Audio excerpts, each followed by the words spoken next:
Assalamualaikum warahmatullahi wabarakatuh. Selamat datang di podcast KKN Desa Purworejo kelompok 2. Nah, kali ini aku nggak sendiri teman-teman. Sebelumnya kenalin ya, nama aku Rizky Amalia. Aku sebagai host pada podcast kali ini. Dan aku bersama Kak Yolanda selaku narasumber pada hari ini. Halo Kak. Halo Kak Amel. Apa kabar? Alhamdulillah baik Kak Amel. Kak Amel sendiri gimana kabarnya? Alhamdulillah kabarku baik. Oke, sebelumnya terima kasih ya Kak Yola udah menyempatkan waktunya. Nah, teman-teman, kali ini kita akan membahas seputar kekerasan seksual pada perempuan dan anak.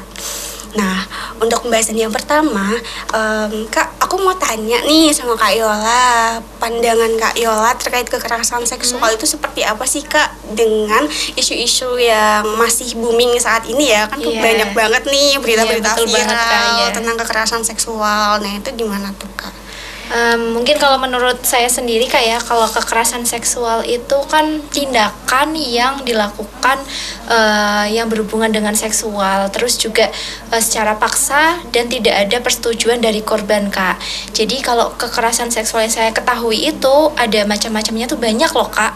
Ada yang fisik, terus ada yang verbal, terus juga eksploitasi dan juga masuk ke pencabulan gitu-gitu Kak. Iya. Oke. Nah, menurut Kak Yola nih, di mana aja sih Kak tempat-tempat yang kiranya itu rawan terhadap kekerasan seksual kayak gitu?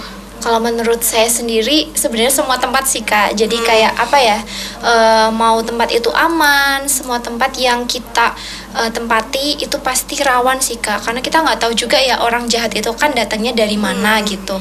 Kayak mungkin ada di jalan, di sekolah, di lingkungan masyarakat. Bahkan Kak kalau di rumah yang kita kira itu aman, terus kita nyaman gitu Kak ya. Itu banyak banget berita-berita yang mengalami kekerasan seksual itu di rumah gitu Kak. Oke, berarti di mana aja itu tuh berpotensi ya Kak? Iya, betul banget Kak. Seksual.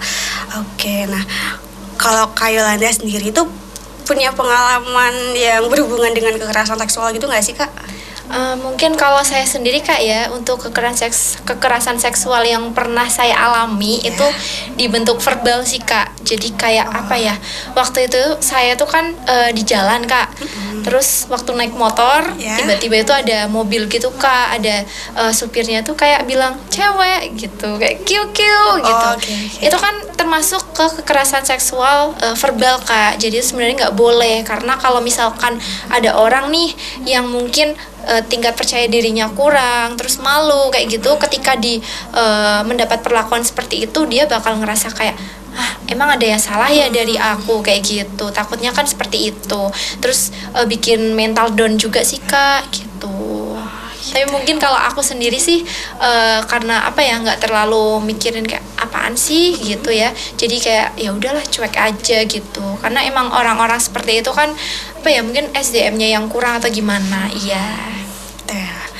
Oke. Nah, buat Kayla sendiri, buat korban-korban di luar sana gitu, atau buat pencegahannya, itu tuh tipsnya kayak gimana sih Kak? Biar kita nggak dapet kekerasan seksual yang kayak gitu. Iya, oke. Mungkin kalau dari saya gitu, kalau misalkan tips itu yang penting dari diri kita sendiri, kita harus teredukasi dulu pertama ya, tentang misalkan nih kita harus paham dulu nih kekerasan seksual itu apa dan dampaknya buat kita itu apa. Terus kita juga harus mengedukasi Kak ke anak-anak yang usianya tuh masih kecil. Sejak dini itu harus diedukasi mengenai kekerasan seksual itu apa, boleh atau tidak. Terus juga batasan tubuh yang boleh dipegang atau yang nggak boleh dipegang gitu Kak. Kan misalnya nih kayak anak-anak kan kadang belum tahu ya Kak. Kayak misal ini bagian tangan nih, tangan aku tuh boleh nggak sih dipegang sama orang lain kayak gitu. Mungkin kalau tangan masih it's okay gitu Kak ya, tapi kan ada bagian tubuh lainnya kayak misal bibir yang nggak boleh dipegang, terus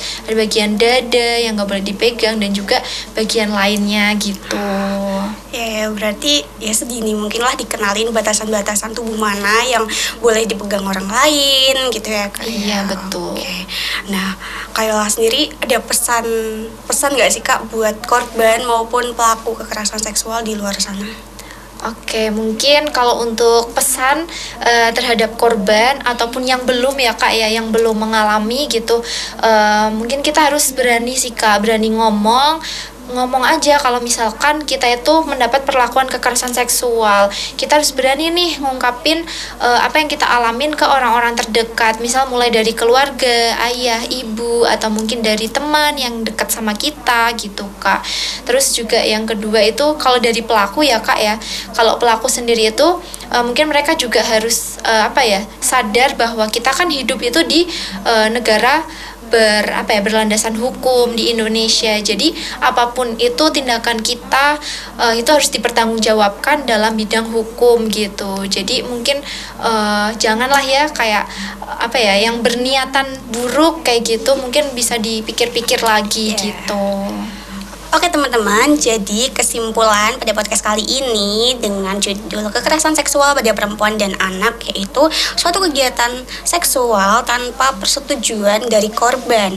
Nah, pesan untuk para korban, jangan takut untuk lapor ketika mendapatkan kekerasan seksual.